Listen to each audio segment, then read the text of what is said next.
Hello guys, gamma फंक्शनचा next question बघू आपण. ओके, तर बघा बेटा इथे काय दिलाय 0 to infinity e to the power minus k x to the power n minus 1 into dx आणि याला शो करून दाखवायचं आहे. बेटा आन्सर काय याचं gamma function of n upon k to the power n.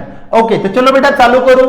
Okay, तर सगळ्यात पहिले सर प्रॉपर्टी काय होती बेटा? प्रॉपर्टी सांगा बे, लिहायची पहिले property 0 to infinity e to the power minus z, नंतर बेटा z to the power n minus 1 into dz, याला काय म्हणतो होतो आपण gamma function of n.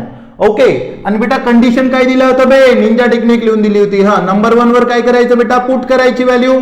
Number 2 वर सर x ची व्हॅल्यू काढा. नंबर 3 वर सर dx काढा. नंबर 4 वर लिमिट चेक करा आणि नंबर 5 वर काय करा बेटा? कंपेअर. ओके सर, तर सर हे जर एवढा व्हॅल्यू केल्या बेटा तुम्ही, तर दॅट्स इट, तुमचा आन्सर काय येऊन जाणार. तर चलो बेटा चालू करू.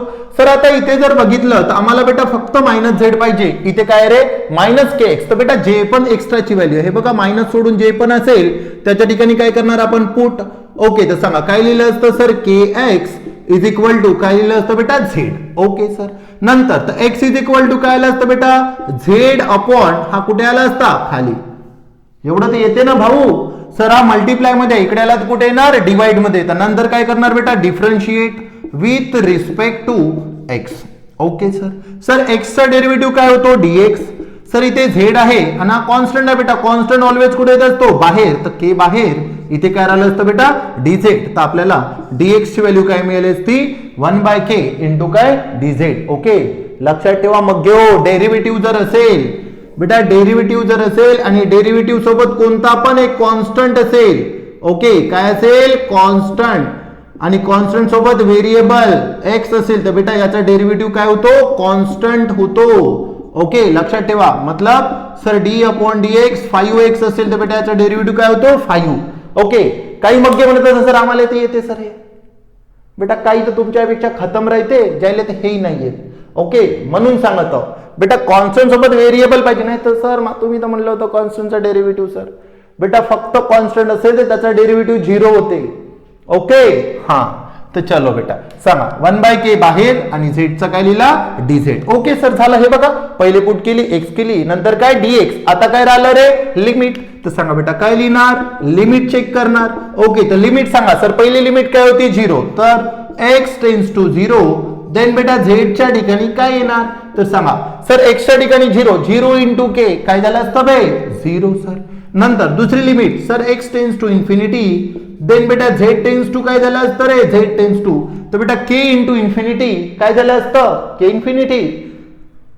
अबे इन्फिनिटीनं कशाला मल्टिप्लाय केलं तर काय येते बेटा? इन्फिनिटी. ओके, तर सर या लिमिट पण झाल्या. ओके सर, आता सांगा बेटा जेवढ्या व्हॅल्यू केल्या याच्यामध्ये काय करायच्या? पुट करायच्या. सांगा रे काय राहिलं असतं sir? i is equal to 0 to infinity. अबे हो का? 0 टू इन्फिनिटी. इथे काय असतं? e to the power minus sir kx म्हणजे काय आहे? झेड. करेक्ट, kx म्हणजे काय आहे? झेड. ओके, नंतर सर x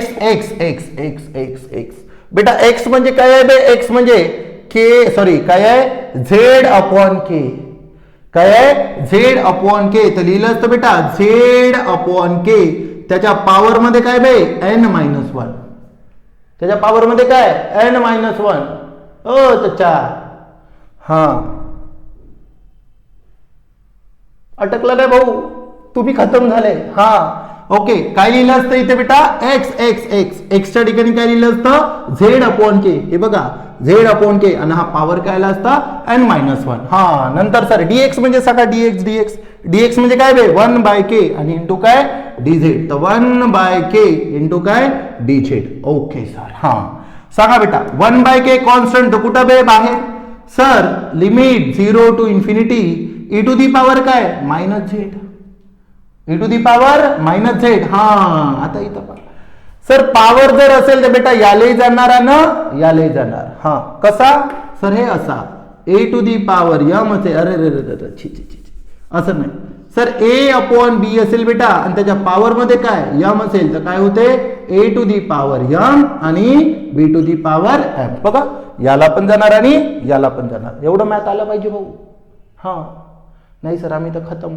तर बेटा खतम झाले तरी चालते पण हे आले पाहिजे. ओके, मॅथ्स काढायचं आहे ना. हा, चलो तर बेटा झेड अपॉन के, तर सांगा काय लिहिलं असतं रे, Z to the power n-1 divide मध्ये काय लिहिलं असतं के टू दी पॉवर n-1 आणि इंटू काय लिहिलं असतं बेटा 1 अपॉन छी के तर बाहेर लिहिला ऑलरेडी सर 1/k बाहेर लिहिलाय, इंटू काय आलं असतं बेटा dz. नंतर सर हा पण कॉन्स्टंट आहे, याला पण बाहेर काढा, काढा बेटा बाहेर, काय लिहिलं असतं 1 अपॉन के होतात सर, इथे बोलावे sir 1 upon k to the power काय लिहिलं असतं बेटा n-1 आणि इंटू काय असतं सांगा बेटा राहिलेलं सर 0 टू इन्फिनिटी, हा इथे बेटा e to the power minus Z, नंतर Z to the power n-1 आणि इंटू काय लिहिलं असतं dz. ओके बघा ते मग हे सेम टू सेम असं आलं, हा हे सेम टू सेम असं चाललं, तर सर असं चालत याचा आन्सर काय होतं रे गामा फंक्शन ऑफ n. आणि इथे बघा मग घेऊ बेस काय आहे दोघायचा आहे सेम, आणि बेस जर सेम असेल एकच एक गोष्ट सांगतो, हा A to the power m A to the power n तर काय असतं m प्लस n, काय असतं m प्लस n, तर सांगा बेटा काय राहिलं असतं 1 अपॉन, हा 1 into 1 1 k to the power काय असतं बेटा काहीच नाही म्हणजे इथे पॉवर असतो 1, तर 1 प्लस n-1. ओके सर इथे याचा आन्सर काय असतं sir gamma function of n, तर बेटा +1 -1 कॅन्सल, तर काय राहिलं असतं रे सांगा 1 upon k to the power n gamma function of n. Okay जसं आहे तसं लिहून टाका gamma function of n k to the power n and hence proved. Correct आहे आलं का? ओके सर तर समजलं बेटा कसं सॉल्व्ह केलं, तर एकदम बेसिक स्टेप आहे, याला फॉलो करा, त्याच्यावर काहीच नाही. गामा फंक्शनचा एक क्वेश्चन कंपल्सरी विचारला जातो, कोणती युनिव्हर्सिटी असो बेटा तुमची वाली, जर हा टॉपिक असेल तर याच्याच व्यतिरिक्त तुम्हाला कोणत्याच याला फॉलो करायची गरज नाही. ओके बस या कंडिशननी चला, प्रत्येक क्वेश्चन तुमचा सॉल्व्ह होणार. ओके सो गाईज बघा जर तुम्हाला काही डाऊट येत असेल तर प्लीज मला विचारा, माझ्या टेलिग्रामवर तुम्ही मेसेजही करू शकता. ओके किंवा लिंक कमेंटमध्ये तुम्ही कमेंट करून पण विचारू शकता की सर कुठला पण टॉपिक, की सर हे का बरं आलं, सर हे का बरं झालं, ऍडिशन का बरं झाली, मायनस का बरं झालं, प्रत्येक गोष्ट बेटा मी तुम्हाला रिप्लाय करायची कोशिश करेल. ओके बेटा चलो thank you, see you in next video. Okay.